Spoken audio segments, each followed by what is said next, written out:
Thank you. Welcome back from the coffee break. We are going to continue, so please take your seats.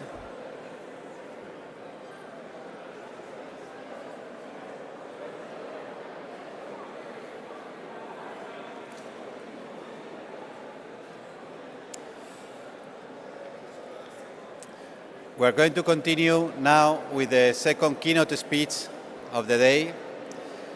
I'm very pleased to introduce for this second keynote speech Lina Khan, Chair of the Federal Trade Commission of the United States. Thank you very much. And, bueno, vamos a esto.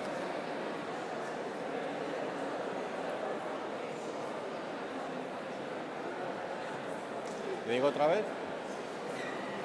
Igual todavía...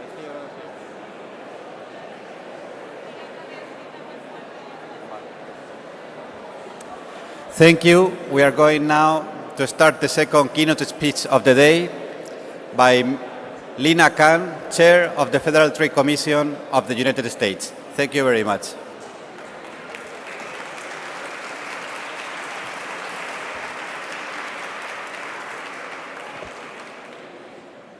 Hello. Good morning, everybody. Can you all hear me okay? I've been warned that the acoustics can be a little funky. Okay. It's so fantastic to be here and see so many familiar faces. Thanks so much to Andreas, as always, for his leadership of ICN, and to President Fernandez and her colleagues at the CNMC for hosting this year's conference. Over the last decade, we've heard mounting concerns about inadequate competition across key markets in the U.S. economy. Evidence suggests that decades of mergers have been a key driver of weakened competition and reduced economic dynamism. As President Biden noted in his executive order on promoting competition, industry consolidation has denied Americans the benefit of an open economy, with workers, farmers, small businesses, and consumers paying the price. Evidence suggests that many Americans historically have lost out, with diminished opportunity, higher prices, lower wages, and lagging innovation. A lack of competition also appears to have left segments of our economy more brittle, as consolidated supply and reduced investment in capacity can render us less resilient in the face of market disruptions. In response to these trends, agencies in the U.S. government are taking action to spur fair competition across the U.S. economy. The FTC and DOJ's proposed revisions of the merger guidelines are a core part of that effort. Informed by over 5,000 public comments and several listening sessions with market participants across the country, the updates are designed to reflect the realities of how businesses grow and compete in today's economy. Three principal goals drove our proposed revisions. First, we sought to ensure that the guidelines reflect modern market realities. Second, we wanted to ensure that the guidelines faithfully reflect the full scope of the laws that Congress passed and prevailing legal precedent.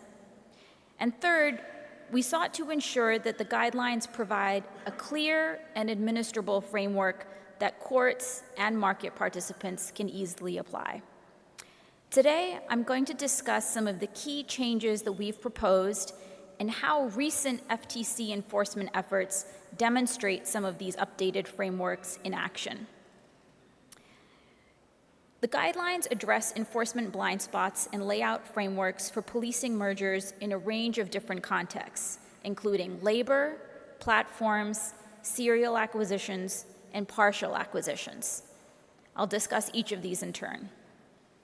First, the revised guidelines outline how enforcers will assess whether transactions may lessen competition in labor markets.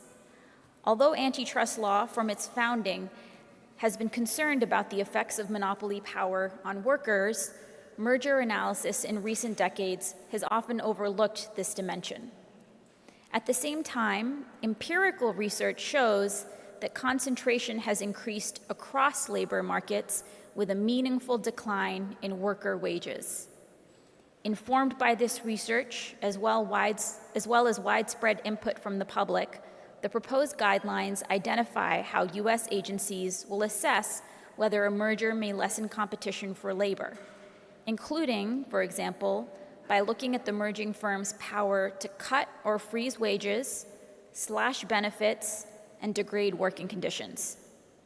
Along these lines, last year when we challenged a merger between the two largest healthcare providers in the state of Rhode Island, my colleague Commissioner Slaughter and I contended that the proposed merger would also lessen competition in a relevant market for healthcare professionals, not only for patients. We will continue to do this type of labor analysis in future merger cases. Second, as more individuals and businesses depend on platforms to access key services, it is more important than ever to prevent mergers that allow incumbent gatekeepers to shield themselves from competition.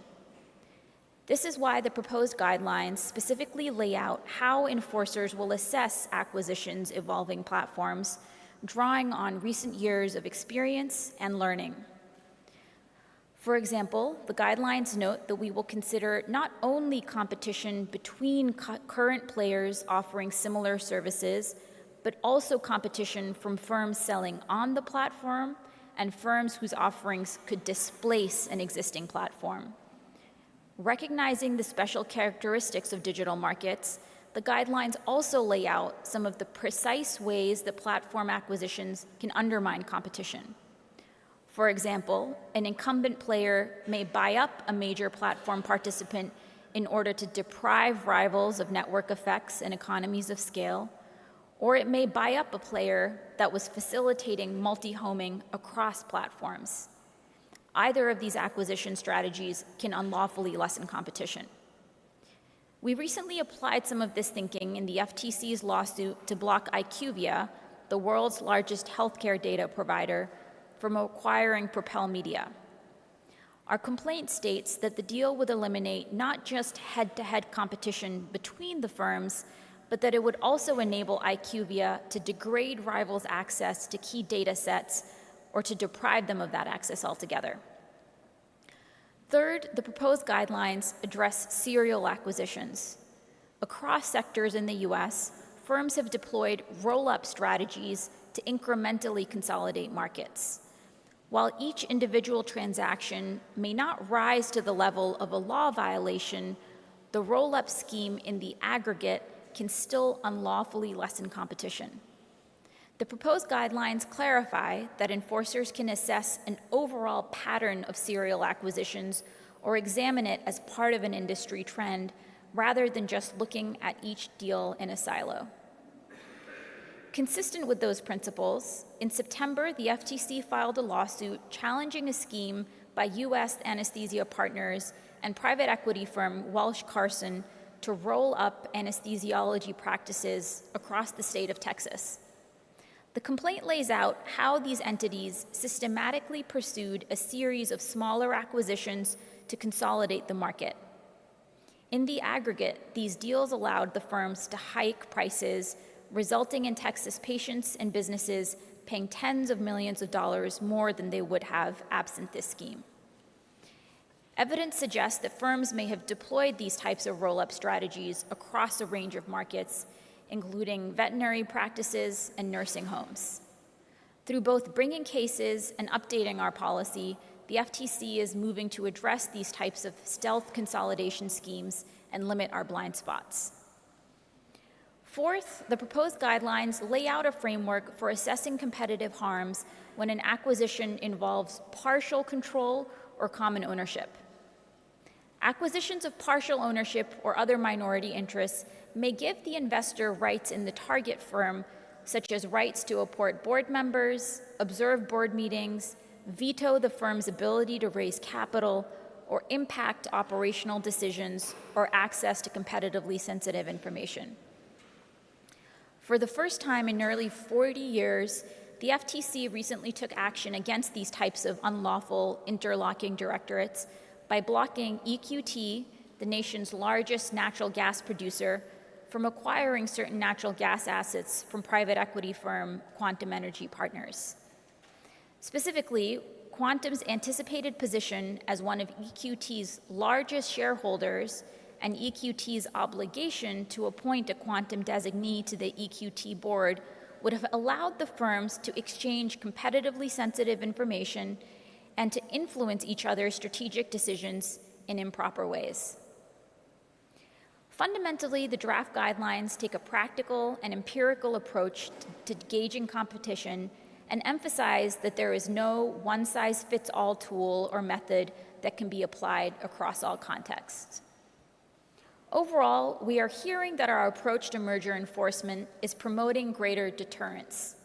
Prominent bankers and deal lawyers have stated that the FTC and DOJ's current approach is prompting firms to assess antitrust risk on the front end of merger discussions rather than later on. Preventing illegal deals from being proposed in the first instance is critical for promoting the rule of law. When finalized, the revised merger guidelines will provide even greater notice and clarity to businesses and other market participants, and in turn, further promote deterrence and competition. Our revisions also seek to reinvigorate the full scope of the laws that Congress passed to protect Americans from mergers that may lessen competition or tend to create a monopoly. The Clayton Act seeks to preserve future competition and halt concentration in its incipiency, as courts have long recognized. The proposed guidelines accordingly lay out some ways that a merger may further spur consolidation or undermine future competition. For example, proposed Guideline 4 on potential entry focuses on preserving the possibility of entry in concentrated markets. This type of entry can boost competition, and a merger neutralizing or preventing that entry can violate the law. Proposed Guideline 7 focuses on acquisitions involving dominant firms and lays out how enforcers will assess the risk of entrenching a dominant position. And proposed Guideline 8 addresses markets that are trending towards concentration. The proposed guidelines also revise the thresholds for the structural presumption to more closely conform to the law and restore traditional figures.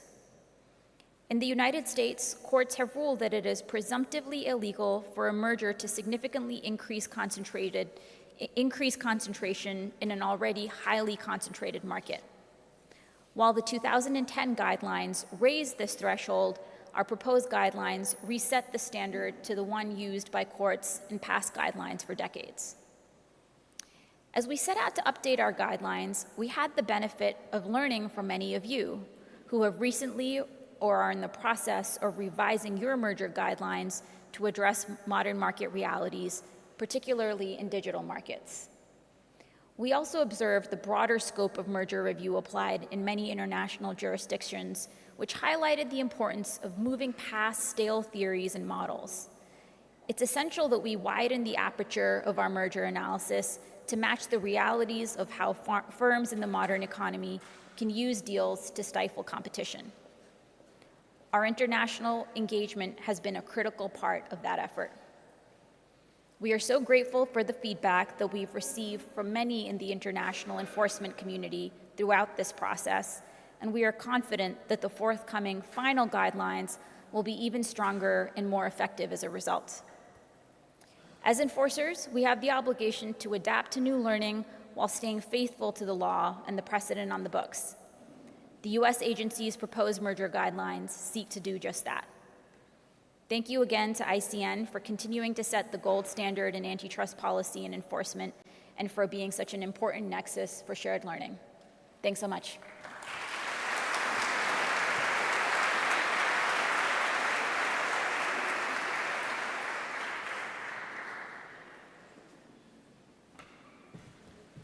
Thank you very much. We now have the second plenary session